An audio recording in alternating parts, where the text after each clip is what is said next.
Bueno, buenos días, Fernando Lobo. Buenos días. Gracias por atender a nuestra página web, Primer Borrador. Es un año especial, creo, para ti, porque se cumplen 15 años de la publicación de tu primer disco. Ahora, Vengo, que fue en el año 2007. Ah, es verdad, no me acordaba. Entonces, podríamos empezar por ahí, ¿no? ¿Cómo te ves si miras ese año 2007 y te miras ahora? ¿Cómo te ves entonces? ¿Cómo te ves ahora? ¿Y qué es lo que ves cuando observas todo este camino recorrido en estos 15 años? Bueno, pues en aquella época pues era un chavalillo que no tenía mucha idea de muchas cosas, iba aprendiendo sobre la marcha y que con los recursos que tenía y con la gente a la que conocía pues grabé ese primer disco que tardé bastante tiempo en grabarlo, porque primero empezamos en casa de un colega, después fuimos... nos trasladamos y seguimos en el estudio de José Madalton, donde ya desde entonces he grabado todos los discos. Y bueno, yo creo que aún así salió una cosa, a mí me gusta. O sea, siendo como testigo de la época también. Para mi gusto a lo mejor incompleta, porque en aquella época yo también tenía un grupo de rock que se llamaba Contrabando. Y entonces, claro, había canciones que me las guardaba para el grupo y que lo mismo hubiera estado bien que hubiera habido alguna en ese disco. Pero bueno, eso son cosas. Y nada, con la perspectiva en ese recorrido hasta ahora, pues, hombre, yo creo que he aprendido un montón. Yo me voy notando en cada disco que voy descubriendo cosas nuevas a nivel en las canciones, de detalles en las canciones y en los arreglos, en la manera de grabar. Y yo estoy contento con esa evolución. Y aparte por el camino me han pasado muchas cosas y he tenido muchas experiencias, pues muy interesante. La verdad es que, bueno, pues un poquito ese es el resumen, ¿no? de esa perspectiva. ¿Qué es lo que más satisfacción te ha producido en estos 15 años? La verdad es que hay muchas cosas porque a lo tonto he vivido cosas muy lindas. Pues, por ejemplo, que me hayan aplaudido Serra y Sabina, ¿no? En Rota. Eso fue una cosa muy loca, ¿no? En la noche literaria que organizan allí, tocábamos unas cuantas personas, entre ellos Serra y Sabina. Y claro, yo toqué antes y ellos estaban entre el público. Y fue un poco vertiginoso porque, claro, imagínate, dos ídolos. Uno no deja de tener ese punto de fan, ¿no? Inevitablemente, sobre todo dos personas tan grandes. Entonces yo me acuerdo que yo canté mirando al infinito. Digo, vale, como pongan cualquier mueca, me vengo abajo de la canción, porque tocaba una canción. Y nada, terminé, bajé la mirada, los vi aplaudiendo y digo, bueno, pues ya está. Eso fue muy bonito, por ejemplo. ¿No eres una persona que te ponga nervioso en el escenario cuando sales a cantar? No, es verdad que no, porque me puede poner el factor de nervio puede ser ese si el rato antes de saber si viene gente, no, más gente, menos gente, pero a nivel yo sé cuáles son mis recursos y sé que los tengo trabajados y sé que más o menos la cosa va a salir porque ensayo, porque entonces en ese sentido es verdad que no me pongo muy nervioso. Una vez que salgo al escenario, pues ya eso también viene con el oficio, ¿no? Al principio yo me acuerdo que parecía que la guitarra estaba temblando y que los dedos no encontraban las cuerdas, lo pasaba fatal. Pero es verdad que con el tiempo eso... al principio lo arreglaba diciendo muchas tonterías y era muy gracioso. Vamos, sigo diciendo muchas tonterías porque es una cosa que me gusta también para darle dinamismo al concierto. Pero ya es de otra manera, ¿no? Antes era como para intentar tapar esos nervios y ahora ya es como un complemento para que el concierto sea más dinámico. Me ha llamado la atención y por eso ha sido el motivo de que te llamase para esta entrevista, que has sacado una canción en homenaje a Silvio Rodríguez. Cuéntanos. Hombre, ¿Por qué? ¿Qué te ha llevado a hacer esta canción en homenaje a Silvio? Bueno, porque yo tengo muchas fuentes de las que bebo, ¿no?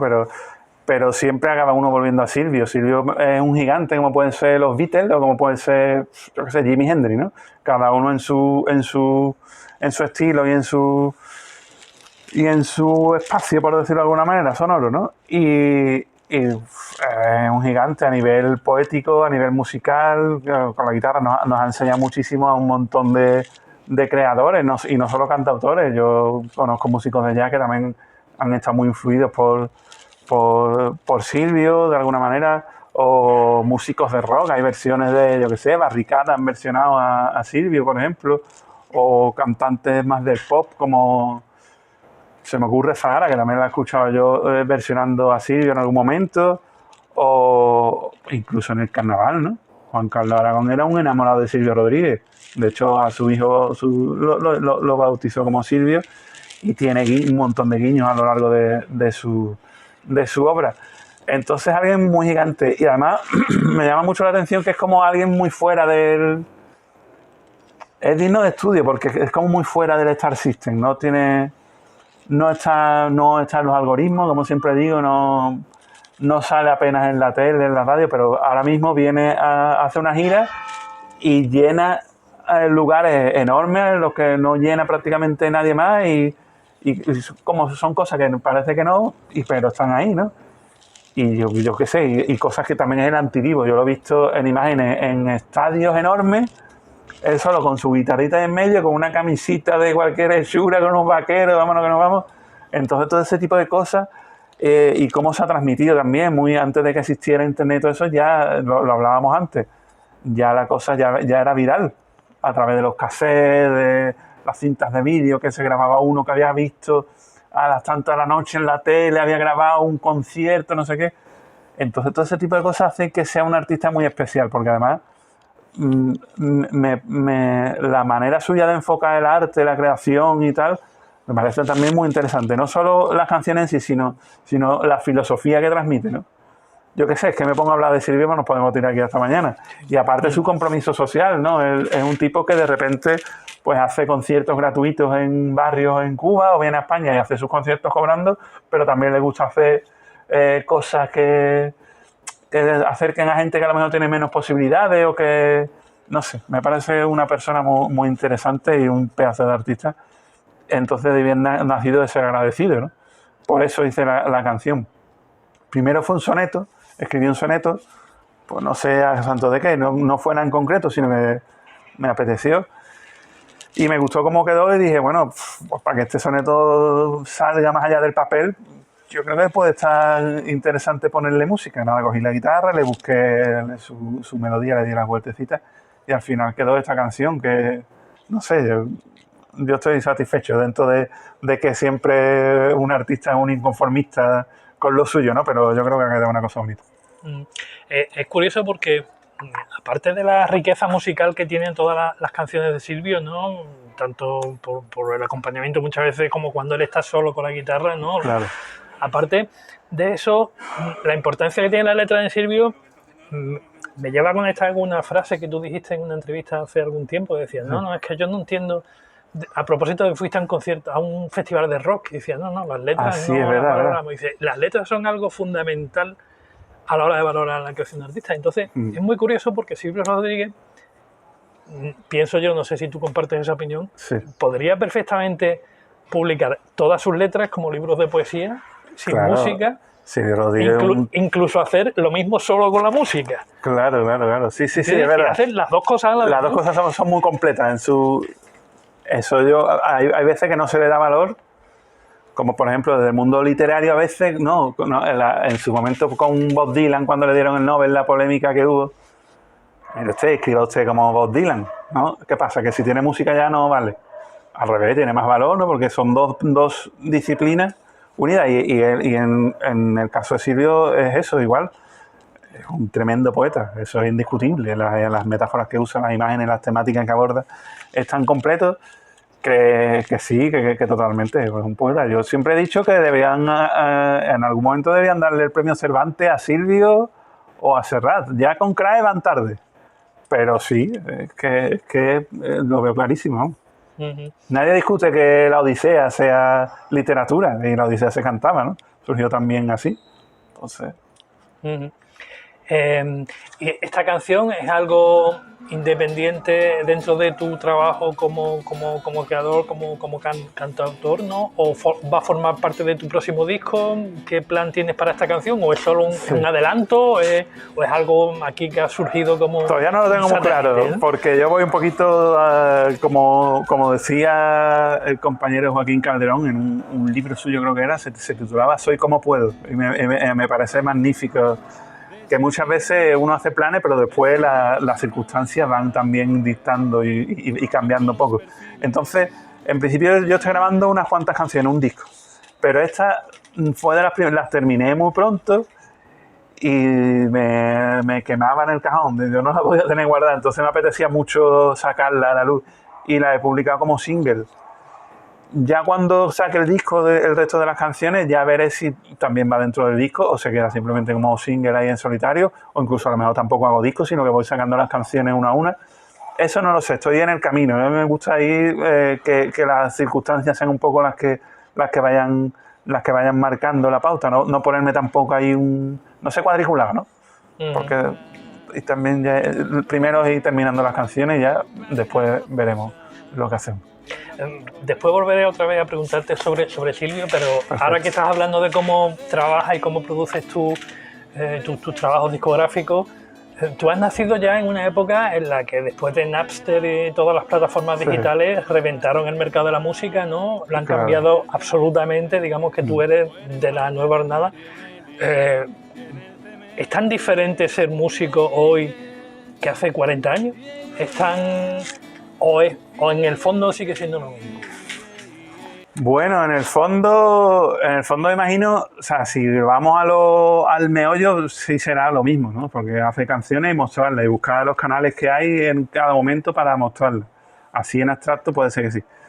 Pero bueno, si nos vamos a cosas más concretas, claro que es distinto, porque antes sí o sí era muy difícil ser músico independiente, podía hacerlo, pero necesitaba una discográfica, era muy difícil, o sea, a lo mejor se daban caso, pero lo normal era que tuvieras que funcionar con una discográfica para poder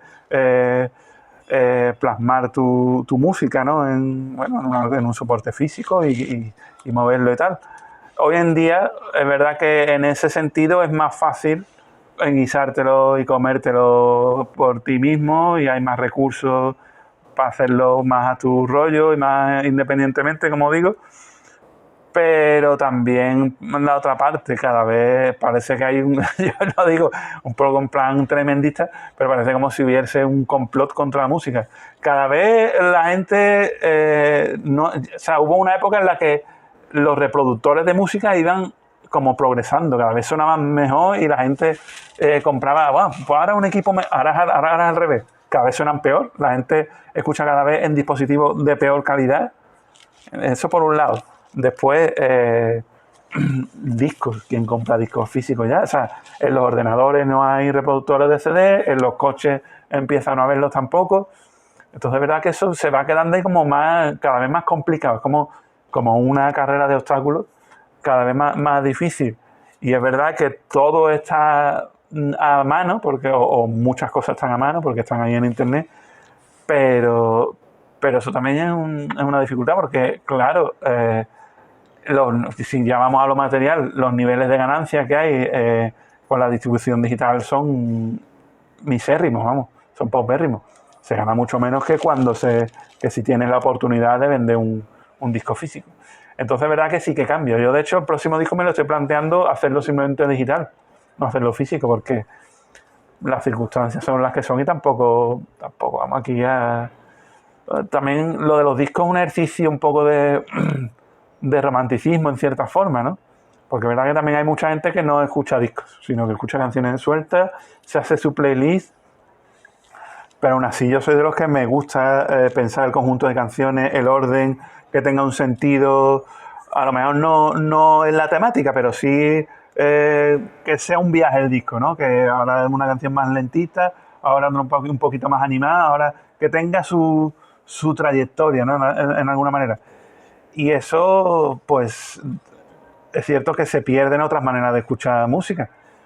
Pero bueno, yo qué sé. Yo me imagino que tienen todos sus pros y sus contras, ¿no?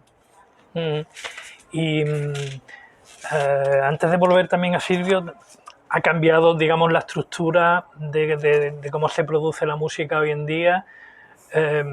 Pero ¿ha cambiado también el concepto de canción de autor, de cantautor? ¿O sigue siendo el mismo que cuando tú empezaste, o antes, incluso cuando empezaron uno de los grandes nombres como Silvio, como Serrat, como, yo no sé, o sea, Joan Batista Omé, Pablo Guerrero, Luis... Como decía el presocrático, todo fluye y nada permanece. Entonces el cambio es lo único que hay constante en la vida. Y es verdad que ya esos mismos cantautores que tú me dices no tienen nada que ver con lo que ocurría antes. O sea, claro que hay unos cambios. Hay constantes también.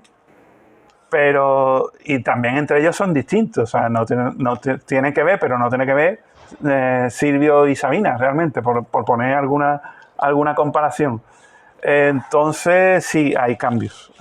Hoy en día hay muchos cantautores que están pegando fuerte, como el Kanka, por ejemplo, o Antílope o Rosalén, que estéticamente, bueno, tienen conexiones, pero también tienen cosas muy distintas. A lo mejor juegan más con los ritmos, juegan más en algunos momentos, algunos de ellos con la ironía, con el humor, no sé qué. Pero no sé, a ver, hay de todo, porque es verdad que hoy en día hay muchísimos creadores que muy distintos entre sí. Yo creo que ahí está lo bueno, ¿no? En la diversidad, que realmente también es una cosa que ha habido siempre, a poco que rasquemos, ¿no? Porque pues si seguimos comparando, ¿qué tenía que ver la Bordeta con Kiko Veneno? Pues los dos son cantautores también, ¿no? Yo realmente no creo que la etiqueta cantautor no existe. No entiendo, porque realmente la mayoría de los cantautores lo que hacen es usar ¿cómo te digo yo? Una paleta de colores amplia, o sea, diversas músicas. Pues uno bebe de la música clásica, otro del folclore de su país, otro bebe del rock, del blues. Entonces, si nos ponemos estrictamente hablando en plan musicológico, la canción de autor no es un género. Lo que pasa es que hay cosas que hace falta, de alguna manera, encajarla en algún sitio, o a lo mejor sí tiene sentido como digo yo, como la cocina, la etiqueta de autor. Cocina de autor, en el sentido de gente que hace su obra con un cuidado especial y con un... ¿no? En ese sentido a lo mejor sí, pero es verdad que es un término un poquito vago, si nos ponemos estrictos a nivel musical, ¿no? A mí me cuesta trabajo muchas veces, porque Rosendo no es cantautor. ¿Por qué no es Rosendo cantautor? ¿Alguien me lo puede decir? Si es cuidar las letras, cuidar las músicas, las canciones las hace él. O sea, es un poquito un debate que también, por otro lado, como digo yo, un poquito estéril, porque cada uno va a tener su definición y su impresión y su opinión. Tampoco una cosa tan importante. Lo importante es que haya canciones buenas y ya está, ¿no? Para mi gusto. No sé, quizás, en fin, yo lo veo a veces como que están las fronteras demasiado difusas entre géneros, ¿no? Claro. A veces incluso puede que se confunda, o es una impresión personal, claro, es discutible, que se confunda la canción ligera con la canción de autor. A lo mejor tiene que ver con el compromiso, o no, o tiene que ver con otras razones, pero por ejemplo, hace 30 años o hace 40 años a nadie se le ocurriría decir que Julio Iglesias era un cantautor. No, pero Perales sí. Pero Perales sí. ¿No? Y hacía una canción ligera, bien hecha, no sé qué, no sé cuánto, pero no tenía el trasfondo que pudiera tener la de Pablo Guerrero, por ejemplo. Entonces seguimos en esa... Y realmente, si nos ponemos un poquito, aunque suene chocante, pero si nos ponemos en el sitio, los primeros discos de Julio Iglesias no eran tan distintos de los de Serrat. Hombre, Serrat es mucho mejor. Obviamente tenía más hondura, pero si te fijas, los primeros discos de Julio Iglesias, a nivel de arreglo, a nivel de melodía, ¿no? Es verdad que después ha cambiado. Pero tampoco eran tan distintos en el fondo. O sea, sí eran distintos, pero había conexiones, a lo que me refiero. Que tampoco antes, aunque lo creamos, era tan fácil separar las cosas, ¿no? Sí, sí. O de repente Rafael canta cosas de Atahualpa Yupanqui. ¿Esto qué es? Canción ligera, sí, pero es que está cantando cosas con una canción de Atahualpa Yupanqui. Entonces, ¿qué hacemos? ¿Dónde encasillamos esto? Yo, si lo miramos desde lejos, sí, lo vemos claro. Pero si acercamos el foco, de repente empezamos a ver que, como decía Sabina, la vida no es un blog cuadriculado. Hombre, de hecho, yo te escuchaba a ti cantar con Cene un bolero precioso, la canción del dibujante. La canción del dibujante precioso, y digo, bueno, yo no me imagino a los Panchos cantando eso, no. Pero sí te imagino a ti con él cantándolo. Claro, ¿no? claro. ¿Entiendes? Es curioso, ¿no? No sé. Claro. Está muy difuso todo, ¿verdad? Y a lo mejor es lo que dices tú, que no hay que cuadricular, hay que, claro, y dejarlo todo y yo no veo eso un defecto, sino una virtud, porque nos vamos a poner límites en la creación, ¿no? El creador tiene que ser libre, no puede encasillarse en un... Bueno, el creador tiene que hacer lo que le dé la gana, si se quiere encasillar, perfecto. pero a mí personalmente es una cosa que no me apetece o que no veo que sea obligatoria. Te voy a hacer una última pregunta acerca de Silvio. Las que tú quieras. Y cambio. Es curioso, tú has sido telonero de Pablo Milanés aquí. Sí, en el puerto de Santa María. Pero cuesta trabajo que este hombre venga por aquí, ¿no? Pues de hecho el año pasado le dieron el premio Leteo en León, estuvo en varios sitios de España cantando. Pero aquí no sé si es que nadie lo contrata. Pues hace poco estuvo en Chiclana, que fui yo a verlo, ¿eh? ¿Sí? Claro, hace unos meses. Y en el último carnaval antes de la pandemia o el anterior tocó en la Plaza de San Antonio, que yo creía que era, yo en principio pensé que era algo absurdo. Digo, estos carnavales no tiene sentido. Y dio un concierto que se formó una burbuja en la plaza como si no existiera el mundo alrededor. Yo me quedé flipado. Yo creo que si viene, y por el sur está girando mucho, por la provincia de Sevilla está últimamente girando mucho. Yo creo que no están, no sé, no me da a mí esa sensación de que se prodigue tampoco. Silvio sí que es verdad que, pero bueno, porque Silvio vive en Cuba y es verdad que viene menos veces y a lo mejor cuando viene hace, pues, a lo mejor 3 conciertos en todo hace a lo mejor uno en Barcelona, otro, yo qué sé. Es verdad que como que concentra más, ¿no? Sus actuaciones, ¿no? Pero Pablo sí me da esa sensación de que sí está más presente por aquí, pero bueno, no sé. Me refería a Silvio, pero bueno. Hablaba antes de Juan Carlos Aragón, la admiración de posible. Sí. A mí me llamó mucho la atención cuando Juan Carlos Aragón empezaba primero con las chirigotas y después con Pasar, que yo, aunque no es verdad, porque me han dicho a alguien que no es así, pero creo que fue el primer autor de carnaval que metió música a Silvio Rodríguez en las agrupaciones. O si no fue el primero, fue de los primeros.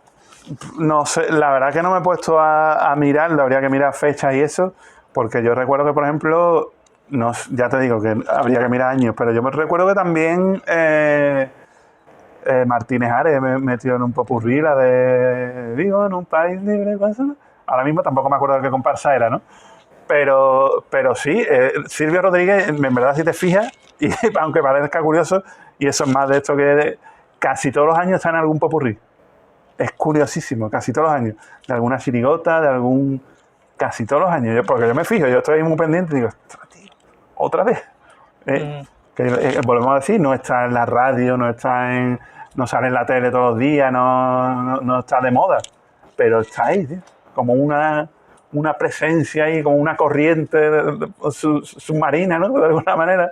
Si valga la metáfora chunga. Pero sí, es interesante eso. Es curioso sobre todo porque es un músico que es de generaciones que no son la tuya ni la de gente joven, vamos. Claro. Es muy curioso cómo ha persistido y ha saltado de generación en generación y sigue siendo actual. Tú has escrito un libro sobre el carnaval pop, sobre la influencia del carnaval pop. Yo me preguntaba mientras preparaba la entrevista, digo, bueno, ¿cómo se puede ser músico en Cádiz sin hacer música para agrupaciones de carnaval? Porque tú no haces música para agrupaciones de carnaval. No lo he hecho nunca, la verdad. Eso no sé si lo llevas con naturalidad, te supone alguna presión o te sientes un cuerpo extraño aquí en la ciudad. En ese sentido, no sé si me explico.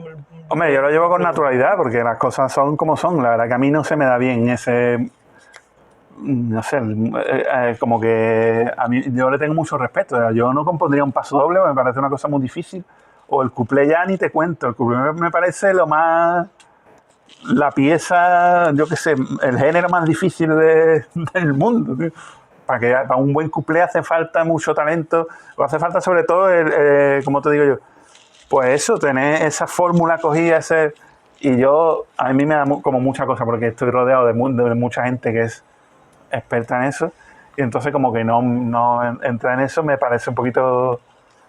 Y eso que yo llevo escuchando carnaval toda la vida, obviamente, pero no, el romancero sí, yo he hecho un par de romanceros y ahí sí me veo más tal. Pero es verdad que no.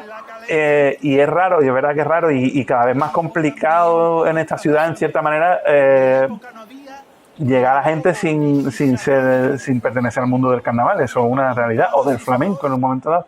Y yo estoy ahí como, ¿verdad? Como tú dices, como un poco fuera de todo, ¿no? Pero es que soy así, no puedo forzar tampoco las cosas y no es ningún drama, ¿no? Uno es como es y listo. yo estoy contento conmigo mismo.